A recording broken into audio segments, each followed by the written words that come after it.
with FT104, which is our first molecule in development, it's a new chemical entity. So IP is robust. We've applied for a new composition of matter patents, as well as all of the surrounding IP that can go with it. So assuming we get approval, which we're expecting sometime in 2026, 2027, we'll have a much longer time to generate ROI on it. That's the business rationale for why we focused on new chemical entities.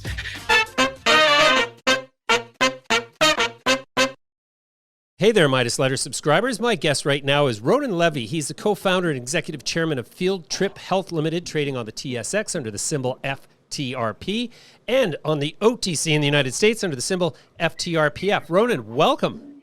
Thank you. Thank you for having me. You bet. Ronan, can we start with an overview? What is the business of Trip Health, please? Sure. So Field Trip is a vertically integrated psychedelics company. What makes psychedelics so unique from a medical and pharmaceutical perspective is it is really the first well-known evidence of integrated or contextual medicine, which means that the experience in which you receive the medicine, the pharmacology, the drugs, and the actual drugs themselves actually have a significant impact on each other. So within Field Trip, we're building Field Trip Health, which is building the clinical infrastructure to deliver psychedelic therapies. And with Field Trip Discovery, we're building the next generation or developing the next generation of psychedelic molecules to bring to market, because as wonderful as we see the evidence around the classic psychedelics like psilocybin and MDMA are, and we're expecting approval for each one of those. I mean, we can't do better. Ronan, I've been interviewing companies in the psychedelics field pretty much since the sector began. As a lifelong pursuer of psychedelic experiences, I credit my general state of mental well-being and my sunny disposition largely to an applied and assiduous sort of application of psychedelics throughout my life.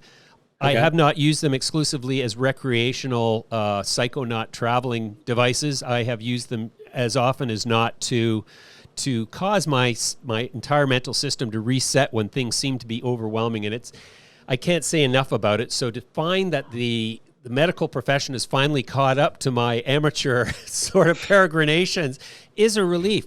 Now, what is different about Field Trip relative to other psychedelic companies? So we've had psychedelic companies that are examining the effects for everything from weight loss to drug addiction to treatment-resistant depression and just about everything in the mental health universe. How is Field Trip different?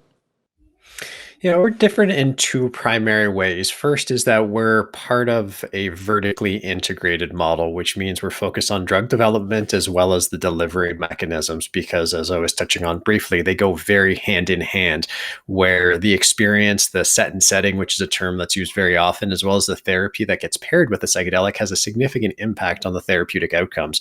And so as we were evolving our business model as well as our therapeutic model, we realized that if you're focusing only on drug development, or if you're focusing only on delivery, you're missing an essential part of the equation, and you're missing out on a ton of synergies that go hand in hand from doing both. And so the first thing that differentiates us is the fact that we're doing an integrated model with the clinical development as well as the drug development. The second thing that differentiates us is that we believe we'll be the first company to market, all things going well, with a next generation psychedelic molecule. So presently, ketamine is available and being prescribed in our Field Trip Health centers across North America. MDMA is expected to receive approval from the FDA in the next year or two, and then psilocybin is expected to get approval in the next 3 to 5 years or so. So those will become available, and we think psilocybin is probably the most exciting molecule out there. But two big limitations with psilocybin. The first is it's got an incredibly kind of long time frame. You know, you're in a clinical setting for 4, 6, maybe 8 hours, during which you probably need a doctor, one therapist, maybe 2 therapists, and all the other staff. It becomes very clinically difficult and expensive to administer, including the fact someone has to take a day off. The second challenge with psilocybin, at least from a business perspective, is it's well characterized. We've known how psilocybin works for a long time. And so the IP around psilocybin for the companies that are working with psilocybin, which seems to be most, is there's not a whole lot of IP, you know, so you have to question how you generate the ROI on spending hundreds of millions of dollars on drug trials when you only have maybe 5 to 7 years time to recoup those fees. To date, and I've been studying this obviously for a while, I haven't heard a coherent explanation how that ROI works. Now, there are some very smart people working with Compass Pathways and Atai, and so I'm assuming they have a good answer. I haven't heard one to date. So, based on that, we want to focus on solving those two limitations. So, with FT104, which is our first molecule in development, it's a new chemical entity. So IP is robust. We've applied for a new composition of matter patents as well as all of the surrounding IP that can go with it. So assuming we get approval, which we're expecting sometime in 2026, 2027, we'll have a much longer time to generate ROI on it. That's the business rationale for why we focused on new chemical entities. The functional reason that we're so excited about FT104 is what we did with FT104 is we looked out and we studied and canvassed all the known psychedelics out there.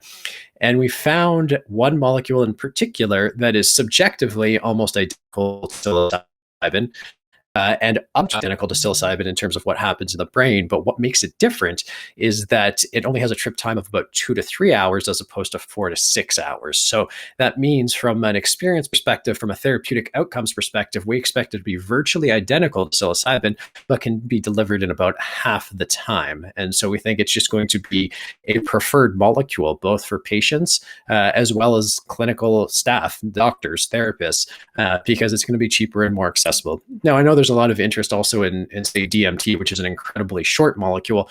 But one of the challenges with DMT is that it's an incredibly intense experience. And so if you haven't had any experience with psychedelics, recreationally or therapeutically, going from nothing to DMT is going to be a hard lift. Whereas with FT104, because it's going to be more gentle, so to speak, like psilocybin, we think it's just going to be that first level of entrance into the emergent psychedelic field. Hmm. Okay, so at this point in Field Trip's evolution, where are you at exactly in the sort of clinical development? So we're just in the process of completing our preclinical work. We are going to be, or hope to be, I can't say with definitive certainty until we actually start, but we hope to be in phase 1 clinical trials either at the end of this year or more likely it's going to be early next year, with a view to hopefully starting phase 2 trials also next year sometime.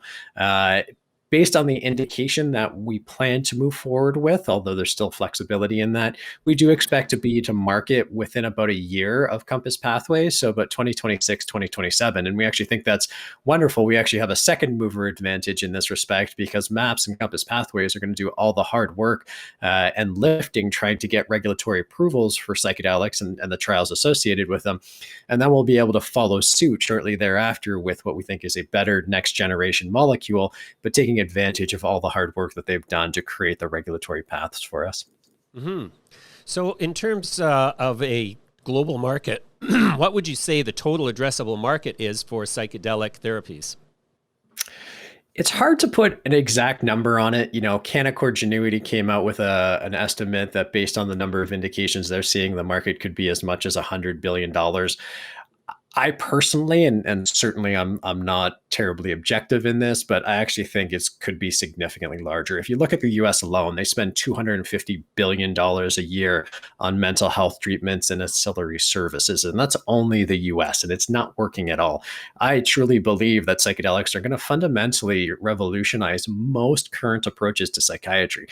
So if the US is a $250 billion market alone, and psychedelics, I believe, are going to represent a significant portion of that market in the future, probably in the next 5 to 10 years.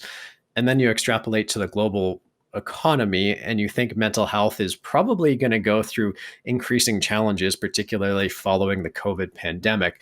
You know, I think it's easily north of the $100 billion Canaccord estimate and can go into the hundreds of billions, if not potentially the trillions of dollars. But again, I recognize that I'm objective and it really is all contingent on the evidence we're seeing right now continuing to play out. But based on what we're seeing with the MAPS phase 3 trials and the efficacy they're showing and the phase 2B trials we're seeing with Compass and USONA pursuing psilocybin studies, I'm feeling quite confident that we're going to see significant acceptance, we're going to see FDA approval, and we're going to see significant uptake as people continue to move towards, you know, novel treatments, particularly given that current conventional approaches to depression and anxiety just don't really work for most people. Mm-hmm.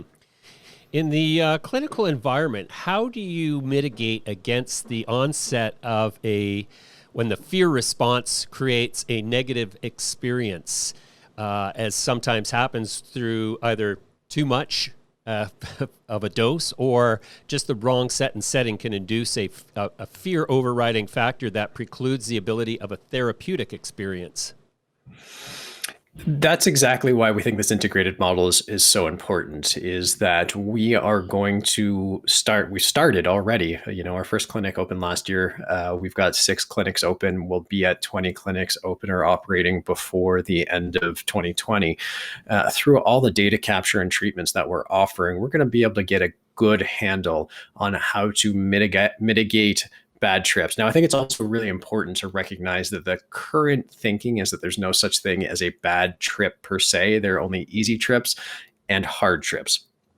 Easy trips, and they probably don't want to travel, can actually be amongst the most therapeutic psychedelic experience if properly supported. If not properly supported, then it can go really sideways and become a bad trip and potentially create its own instance of trauma. But when done in a setting, like at Field Trip, where we've designed our spaces to be very comfortable and welcoming and safe and inviting, and developing the therapeutic protocols and truthfully training the therapist to be equipped to deal with challenging or hard trips, then we can actually take those circumstances and instead of them making them a negative experience, actually use the opportunity and the catharsis that's associated with a hard experience and turn it into something that's potentially even more positive than an easy experience. So there's no perfect science yet, but this is one of the great opportunities we have from our integrated models. We get to do this learning in real time with real data, where everyone else is really going to be reliant on us to have this information. Wow, sounds like quite an adventure. Where can one sign up to participate in a study if one wanted to? That's a good question. So right now we're not in our clinics. We're actually delivering therapies to the general patient population. Right. We're using ketamine-assisted therapy. Ketamine is an approved drug. It's been approved in the U.S. and North America, truthfully worldwide, for 50 or 60 years. It's incredibly safe. So you don't need to be part of a study. You just have to show medical needs. So if you've got depression, anxiety, dysthymia, adjustment disorder, PTSD, eating disorders, there's so many things that psychedelic therapies are showing potential for. Then visit fieldtriphealth.com and you can find our locations and you can start the process of intake and the screening, because as much as we want to help as many people as possible, we also need to ensure that we're doing good, thoughtful, quality medicine to make sure that we don't do anything that could potentially set things back. So really focused on being prudent, thoughtful, delivering great results.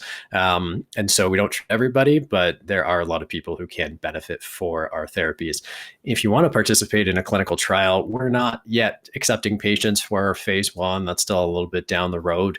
If you want to check out other clinical trials using psychedelics, then you can go to I think it's clinicaltrials.gov in the US, and that has a full list of all clinical trials involving all drugs, truthfully, but you can narrow it down to psilocybin and psychedelics as well. Then you can potentially find more information there. Interesting. All right, Ronan, we'll leave it there for now. That's a great introduction to the company. We're going to look forward to following along and have you back in due course when things develop. Thanks for your time today. Thanks so much for having me. I really appreciate it. You bet. Bye for now.